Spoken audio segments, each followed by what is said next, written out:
শুভ সকাল বন্ধুরা, কেমন আছো তোমরা সবাই? আশা করছি তোমরা সবাই খুব ভালো আছো আর আমরাও ভালো আছি। আমার আরও একটি নতুন ব্লগে তোমাদের সবাইকে অনেক স্বাগত জানাই।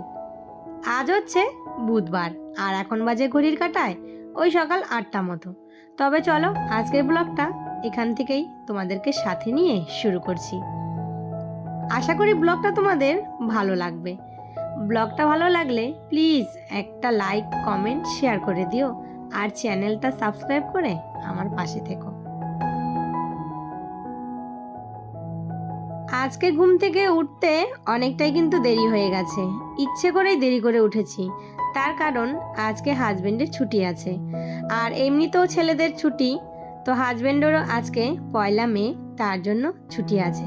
তাই ভাবলাম যে চলো তাহলে একটু দেরি করে ঘুম থেকে ওঠা যাক। আর এইদিকে ঘুম থেকে উঠে কাজে লেগে পড়েছি। আজকে আবার ছেলের টিউশন আছে, তো ওকে একটু চা করে দিতে হবে। তার জন্য তাড়াতাড়ি কাজগুলো সেরে ওকে একটু চা করে দেব। এইদিকে আমি কাজ করছি আর ওইদিকে পুচকুটা দেখো কি বদমাইশি শুরু করেছে। ওকে কোনো রকমে একটা খেলনা দিয়ে সরিয়ে তারপর এই যে উঠোনটা ঝাড়ু দিলাম। আর এই যে এখানে সমস্ত নোংরাগুলো জমা করে তারপর কিন্তু এগুলো সব ফেলে দিয়ে আসতে হয়। আর এখন একটাও নোংরা রাস্তায় কিন্তু রাখা যায় না।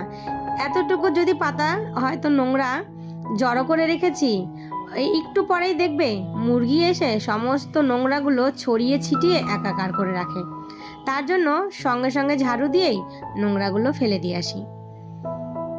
আর এইদিকে এত পরিমাণে রোদ উঠেছে দেখতে পাচ্ছ, মনে হচ্ছে না দুপুর 12টা বাজে।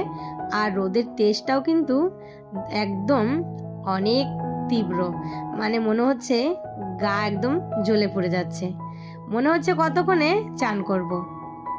তো চলে আসলাম ঘরটা মুছতে। আর ওইদিকে আমার ছোট ছেলে কিন্তু এখনো ঘুমিয়ে আছে। সে কাল রাতে বলেছে মা আমাকে সকাল সকাল ডেকে দিবে, আর সকাল হলে ওকে যদি ডাকি তো বলবে আমাকে আর একটু ঘুমাতে দাও। এইরকমই করে জানো তো, রাত হলে বলবে সকাল সকাল ডেকে দিবে, আমি কিন্তু অনেক সকালে ঘুম থেকে উঠবো, আর যখন ডাকতে যাবে তখন কিন্তু সাড়াই দিবে না। যাই হোক, ও ওইদিকে ঘুমিয়ে থাকুক, ততক্ষণে আমি আমার কাজগুলো সেরে ফেলি। তো এখানে ঘরটরগুলো মুছে চলে যাব চান করতে। আর জানো তো, গাছে ফুলগুলো আজকে সকালে অনেকেই নিয়ে গেছে। ওই কয়েকটা ফুল ছিল, সেগুলো তুলে তারপর এই যে চান করে পুজোটা দিয়ে সোজা চলে আসলাম ঘরে। একটু যদি দেরি করে ঘুম থেকে উঠি তাহলে আর গাছে একটাও ফুল পাওয়া যাবে না। লোকের একটা বিবেক নেই যে বাড়িতে একটা ঠাকুর আছে, মন্দির আছে, আমারও কিছু ফুলের দরকার হয়, আমাকে ওই লাস্টে লোকের বাড়ি থেকে ফুল আনতে হয়। তো গাছে কিন্তু অনেক ফুল ফোটে আর লোকের জ্বালায় কিছুই থাকে না।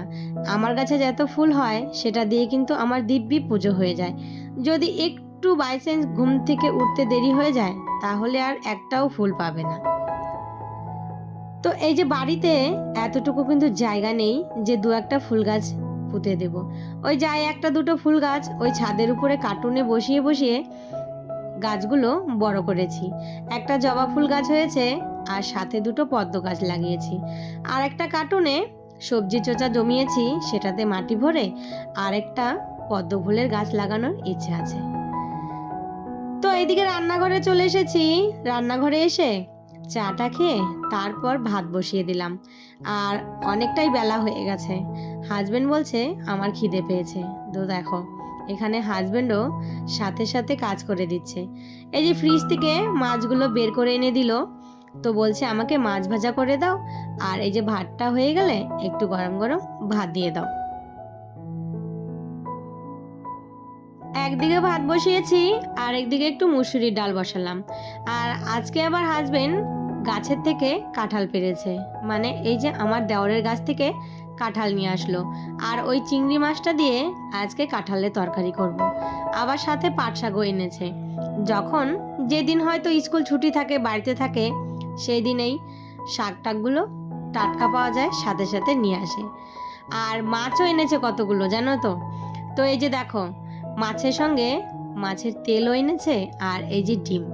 মাছের তেল খেতে কিন্তু আমি ভীষণ ভালোবাসি, আমার খুব ভালো লাগে মাছের তেল খেতে। তো তো তার জন্য সে কিন্তু আমার জন্য মাছের তেলটা নিয়ে এসেছে।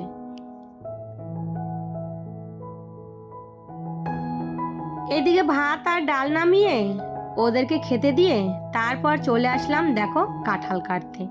আর কাঁঠালটা এত পরিমাণে আঠা হয়েছে, কাঁঠাল কাটতে গিয়ে আজকে আমার ওই লেজে গোবরের অবস্থা হয়ে গেছে। এত আঠা জড়িয়ে গেছে হাতের মধ্যে, 2বার 3বার করে সর্ষের তেল দিয়ে পরিষ্কার করেছি। আবারও যখন কাঁঠালটা ধরতে যাচ্ছি সঙ্গে সঙ্গে দেখো হাতের কি অবস্থা হয়েছে, এই দেখো। তো এই যে বলে না, পিরিতি কাঁঠালের আঠা লাগলে পরে ছুটে না, একটা গান আছে না, তো আমার দশা হয়েছে তাই। দেখো খেতে যতটা সুস্বাদু হলে কি হবে, তার জ্বালা কত। এই যে আঠা লেগেছে, একবার হাতে তেল দিয়ে পরিষ্কার করেছি, আবারও দেখো এই অবস্থা। হাজবেন্ড বলল এই কাঁঠালটা খেতে খুব ভালো হবে, তার কারণ যে কাঁঠালটা নাকি আঠা বেশি হয় সেটা নাকি খেতে স্বাদ হয়। তো স্বাদ যার আছে তার কিন্তু ওই যে গোলাপের ফুলে যেরকম, গোলাপ যেরকম দেখতে সুন্দর তার ভিতরে কাঁটাও আছে, সেই রকমই হচ্ছে ব্যাপারটা। যাই হোক, অনেক কষ্ট করে কাঁঠালটা কেটেছি, আর যেই গামলাটায় কেটেছি না সেই গামলাটার অবস্থাও চারিদিকে আঠা লেগে একদম একাকার হয়ে গেছে। তো আবার এটা তেল দিয়ে আমাকে ভালো করে পরিষ্কার করতে হবে। তো এখানে আমি কাঁঠালটা সেদ্ধ বসিয়ে দিলাম, আর অনেকটাই যেন কাঁঠাল হয়ে গেছে। যতক্ষণে কাঁঠালটা সেদ্ধ হতে থাক ততক্ষণে আমি এই যে কালকের একটু ভাত ছিল জল দিয়ে রেখেছিলাম, সেটা পেঁয়াজ কাঁচা লঙ্কা আর হচ্ছে আলু ভাজি করেছি। এখন এটা খেয়ে নেব। ভাতটা খেয়ে চলে আসলাম, মাছগুলো ধুয়ে ফ্রিজে গুছিয়ে রেখে দিলাম। আর হচ্ছে কাঁঠালটাও সেদ্ধ হয়ে গেছে, এখন মশলাটা করে তারপর তরকারিটা বসিয়ে দেব। বসেছি কাঁঠালের মশলা করতে। এদিকে ছেলে বলছে মা আমগুলো একটু কেটে দাও।